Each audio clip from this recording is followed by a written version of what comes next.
On est bien arrivé à Phnom Penh. On va prendre un petit déjeuner avec Lauriane, les œufs bénédicts. Elle est à fond sur les œufs bénédicts. Puis après on va aller visiter le fameux musée du génocide. Et après on n'a pas prévu grand chose sur Phnom Penh. Hello. Du coup on déjeune, on fait le musée. On va se promener un peu, puis demain, on voit si on monte ou si on descend on n'a pas prévu grand chose sur Phnom Penh parce qu'on revient pour l'avion. Oui. Donc, t'as prévu d'autres choses après quand on revient pour l'avion? Ah, bon pardon. Donc là, on fait que ça. Touristique, moi, tu crois quoi Et on repart.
Petit retour à froid concernant le musée du génocide. D'ailleurs, ils ont mis longtemps à l'appeler génocide. Ils n'ont pas accepté tout de suite qu'on appelle ça un génocide, alors qu'il y a eu quand même 1,7 million de Cambodgiens de tués, soit 20% de la population en 4 ans. C'est poignant parce que tu es vraiment dans le lieu où ça s'est... Enfin, dans un des lieux où ça s'est passé. En fait, c'est un lycée qui a été transformé en prison. Et dans la prison, ils faisaient de la torture, ils faisaient... Enfin bref, c'est assez dur, quoi. Tout ça pour un type qui a voulu faire une petite dictature et qui chopait tous les gens qui pensaient être contre son régime, quoi. En fait, c'est pas tous les gens qui le pensaient, c'est qu'il arrêtait tout le monde et pour lui, tout le monde était contre lui. On attrapait les gens qui soient un peu intellectuels, au début c'était les intellectuels. Et puis ensuite ça a été tout le monde, les agriculteurs, même les gens de son propre camp. Il les faisait arrêter, mettre en prison, torturer 3 fois par jour pour avoir des aveux qui, ils avaient rien à dire, quoi. Ils inventaient des histoires et tout pour essayer de s'en sortir, sauf que la règle c'était une fois que tu as tes aveux, tu tues la personne, quoi. Enfin bref, grosse histoire, le lieu est poignant et c'était il y a pas longtemps, quoi. Et franchement, si vous faites, prenez l'audio guide, vraiment. Si tu vas à la prison et que tu prends pas l'audio guide, tu comprends rien de ce qui se passe. Il n'y a pas de panneau, donc il faut vraiment prendre l'audio guide et il est très bien. Ouais, c'est un peu glauque entre guillemets, mais c'est vraiment à faire, quoi. Ça rappelle que l'homme peut être complètement inhumain, en fait. En fait, au final, ce qu'il a fait, c'était pire qu'Hitler. Ouais, c'est... Ouais. On a même rencontré un survivant. Il a été emprisonné pendant un moment et en fait ce qu'il a sauvé c'était... Il était peintre donc en fait il peignait des portraits de Pol Pot. Ouais, le dictateur, quoi. Et du coup en fait c'est ça qu'il a fait survivre un peu plus longtemps que les autres, jusqu'à ce que les Cambodgiens se révoltent vraiment contre lui et qu'ils viennent le libérer et tout ça, quoi. Ouais.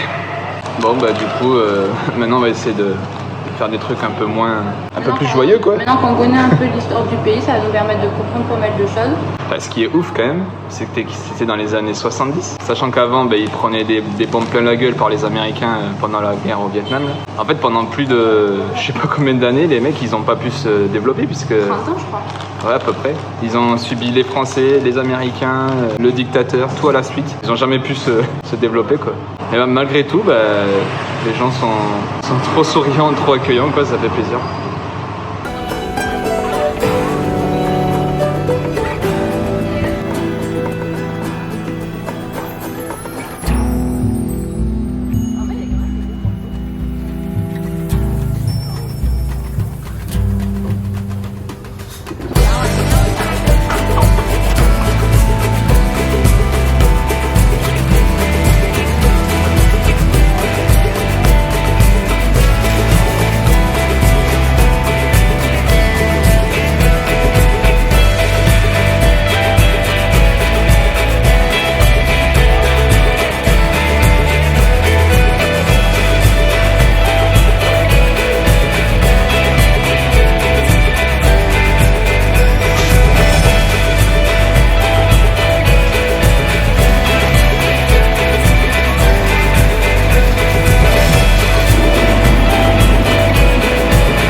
Aujourd'hui on se prépare pour partir sur Kampot, qui est au sud du Cambodge. C'est la région où on cultive le plus de poivre. Et apparemment le meilleur poivre du monde. Ça devrait être sympa. Puis on rejoint des personnes qu'on a rencontrées au Laos. On n'en dit pas plus.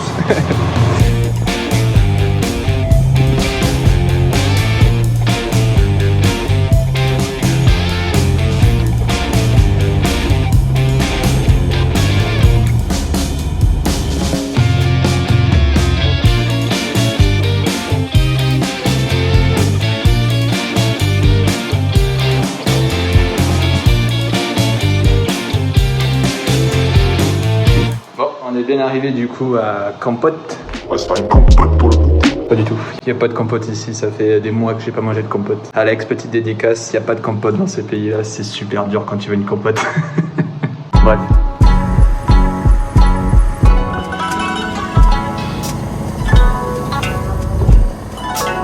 Donc, comme on le disait, à Kampot, il y a une grande production de poivre. Donc aujourd'hui, on va visiter une plantation de poivre qui s'appelle La Plantation. En fait, c'est des franco-belges, un couple de franco-belges qui ont investi dans une ferme à poivre en fait. Et qui ont créé la ferme. Oui, qui ont créé la ferme. Par là. Ils ont créé la ferme. Ils contribuent en fait au développement du village et tout ça. C'est une association en fait qui aide les enfants. Il y a une école. Ils financent l'école du village. Pour les trois premiers meilleurs élèves, ils financent l'éducation secondaire qui est à Kampot. Donc ils financent les frais scolaires, les vêtements, les vélos. Après, il y a le premier aussi, un des premiers qui va avoir la chance de pouvoir faire des études pour devenir avocat. 150 employés à temps plein et pendant les périodes de récolte, ils en ont 150 de plus. Puis ensuite, en fait, ils produisent pas que du poivre ici. Ils font aussi des arbres fruitiers. Donc il y a le fruit du dragon, fruit du jacquier, donc le jackfruit. Des racines aussi, du gingembre, du curcuma. C'est ça. En fait, ils produisent aussi des tisanes et des épices autres que le poivre. Et le poivre, ouais, vachement intéressant. En fait, c'est comme une plante un peu... c'est comme le lierre, en fait. C'est presque un parasite pour les arbres, puisqu'en fait, ça peut tuer les arbres. En fait, ça pousse au pied des arbres. À la base, ça pousse dans les forêts. Et donc, eux, ils récupèrent les boutures de l'Indonésie. Il existe donc deux variétés. Donc, en grain, comme on connaît le plus souvent, et en grappe. T'as le grain et le grappe, sauf que le grappe, en fait, ça ressemble presque à un piment. C'est une tige. Ouais, et du coup, en fait, il y a une seule variété de poivre en grain, mais qui, suivant la maturation ou la préparation, le poivre vert, c'est le plus jeune, le poivre rouge, et après, c'est le poivre rouge qu'ils font bouillanter pour avoir le poivre noir. Blanc. Ah oui, qu'ils ébouillantent pour enlever la peau pour avoir le poivre blanc, et le poivre noir, c'est le vert... qui est séché 2 à 3 jours et bouillanté pour enlever les bactéries, tout ça. Et ensuite, il y a le poivre long, du coup, qui ressemble à un petit piment. Là. Celui-là, il est plus sucré, plus fruité, il va être utilisé plus dans les préparations gourmandes en fait. Dans l'alcool. Et dans l'alcool. Dans l'alcool blanc. Ça t'a retenu. Donc ça met 1 an à faire 1,50 m et 3 ans, à partir de 3 ans, ils commencent à pouvoir récolter le poivre. L'emplacement est d'ici en fait de cette ferme, mais pas mal du tout parce qu'en fait il y a les montagnes qui permettent de retenir le vent. Il y a la plage qui est pas très très loin, ce qui fait qu'il y a l'air marin. Juste le vent de la mer. Il y a l'air marin avec l'iode et tout ça. Il y a le lac pas loin pour l'humidité. Bref, c'est super intéressant, c'est super cool. Ils n'utilisent pas de pesticides, ils utilisent que du naturel, des crottes de chauve-souris, des os broyés pour l'engrais. Ouais. Donc là, on va essayer de trouver un truc pas cher pour manger et rester dans le budget de la journée. Plus de thunes. Il n'y a plus de thunes pour aujourd'hui.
aujourd'hui on rejoint Greg et Océane, puisqu'on va aller dans le parc national de Beaucorps, je crois, avec eux, en scooter.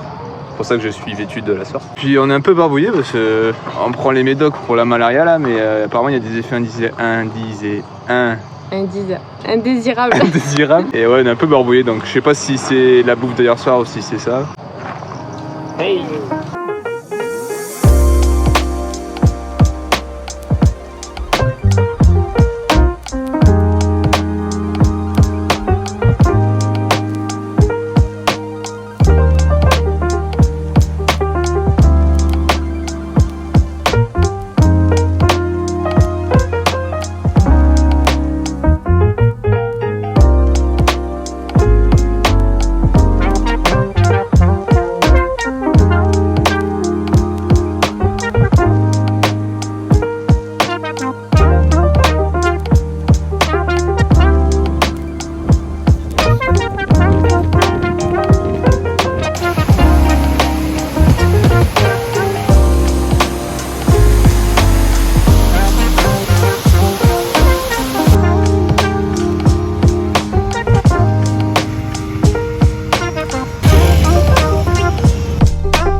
Campote, ça s'est bien passé. On a un peu zoné en scooter. On a voulu visiter le parc national Beaucorps. Et en fait, au final, c'était plus une station désaffectée. C'était quoi, le labo Dawkins? Ouais, on aurait dit ça. Le labo Dawkins de Stranger Things, quoi, un truc trop chelou. C'était tout abandonné, tout trop bizarre. Et après, on a pris une route un peu au hasard et on est tombé dans un endroit super sympa. Bon, qui dit Greg, dit plan FPV.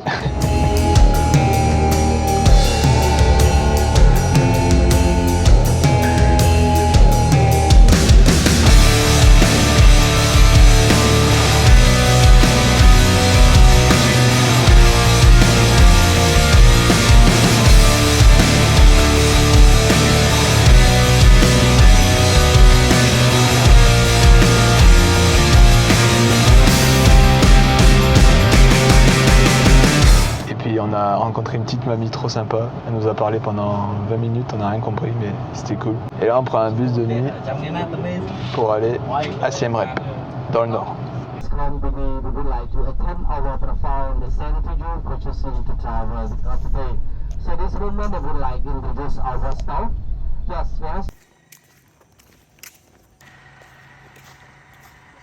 Nous voici rendus à Siem Reap. On est ici surtout pour les temples d'Angkor et tout ça. On est arrivé ce matin vers 5h du matin. Et du coup, pas possible de rentrer dans notre chambre. Donc il faut attendre 14h comme d'habitude. Bon, des fois, on nous autorise à rentrer. Et là, en fait, c'était $5 pour avoir accès à la chambre qui était prête. Donc on a dit tant pis, on vous laisse les sacs et on va se promener. Et aujourd'hui, donc, petite journée tranquille à Siem Reap. On va pas aller non plus au temple aujourd'hui. Mais on va faire un truc qui était pas du tout prévu à la base. Enfin, c'est pas dit que ça se fasse non plus. Mais on va aller voir. On va aller voir quelque chose. Vous verrez dans la suite de la vidéo si jamais c'est fait ou pas.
En fait, c'est une journée très spéciale. Ouais. Il y a la pleine lune, c'est un jour de Bouddha, ça va être un très bon jour. Ouais. On est encore plus chanceux de pouvoir se faire tatouer ce jour-là, il nous a dit. Et maintenant, on va faire la cérémonie de blessing. J'ai plus le mot en français, mais on va se faire blessinguer pour nos tatouages, pour qu'ils nous apportent tous les bienfaits voulus. Comme vous avez pu le voir, c'était une journée un peu spéciale hier. Donc on n'a pas pu tout filmer parce qu'après quand même il y avait une cérémonie un peu spéciale, il fallait être présent donc je pouvais pas filmer ni rien quoi. C'était une super expérience. Il nous a amené donc chez son maître. C'est pas loin des temples et tout ça à Siem Reap. Donc on est arrivé dans un endroit vraiment au milieu de la campagne. Ouais, milieu de la campagne avec des crânes de buffles pour éloigner les mauvais esprits, tout ça là. Et même des crânes de crocodile et tout. Petit cabanon, ouais, voilà, un peu mystique de moine un peu de là-bas quoi. Pas d'ici. Ouais, la cérémonie, tout ça, bah, on fait des offrandes, on fait une prière. Après, le monsieur nous bénit en fait en faisant des prières et tout ça. Déjà, le tatoueur, il fait une prière avant de tatouer, tout ça. Et après, dans le rituel, tu bénis le tatouage pour qu'il prenne effet en fait. Et par contre, il a expliqué qu'un même tatouage sur sur deux personnes différentes, selon la vie de la personne, tout ça, en fait, Il agira pas pareil. il y aura un impact différent de ça, parce qu'on est tous différents, on a tous des vies différentes, on fait tous des choix différents, des rencontres différentes. Enfin, ouais, c'était vachement intéressant de discuter avec ces mecs-là. On a partagé en fait 3 heures quoi, avec eux. Et donc là, aujourd'hui, visite des temples d'Angkor, en plein cagnard. Mais quoique, il y a des petits nuages, donc il y a moyen que ce soit... Ça risque de se cacher un petit peu le soleil. J'ai pris le parapluie. Le parasol. Le parapluie.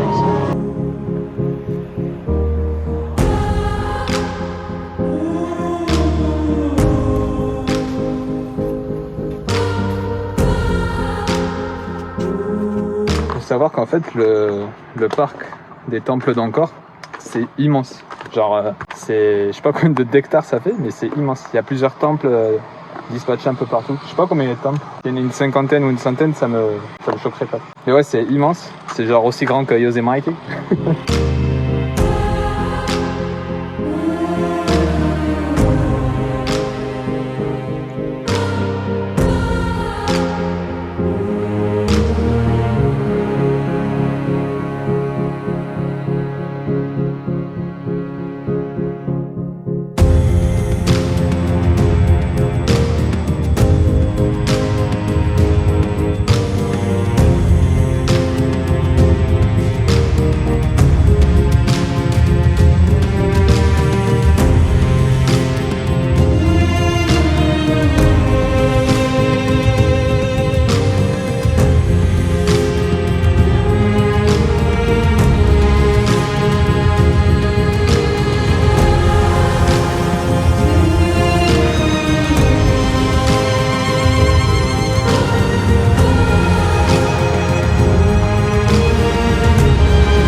Temple d'Angkor, c'est magnifique, c'est vraiment beau.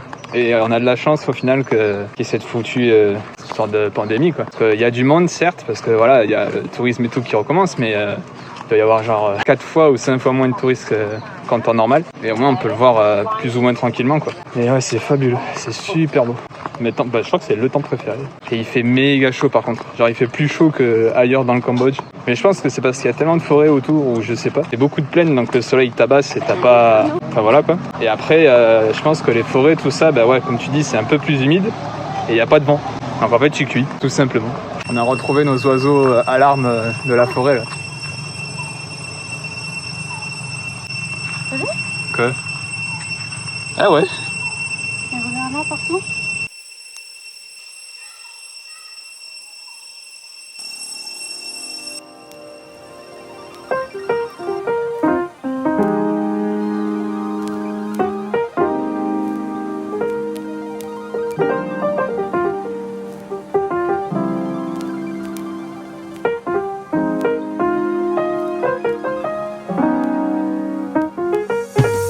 Et la semaine se termine sur ce petit temple d'Angkor. Voilà, bisous, au revoir. Ouais, donc semaine qui se termine. Et donc nous on sera sur Siem Reap. On va visiter, tout ça vous verrez ça la semaine prochaine. Et ouais, question du lundi, les circonstances ont fait que on l'a complètement pas faite quoi. Du coup pour lundi prochain on fera 2 questions. Ok, on fera 2 questions. Comme ça il y aura 2 gagnants. Ah, il y a l'alarme. Bon bah du coup on vous laisse sur ce joli bruit et on vous dit à la semaine prochaine. Ciao, ciao. Ciao.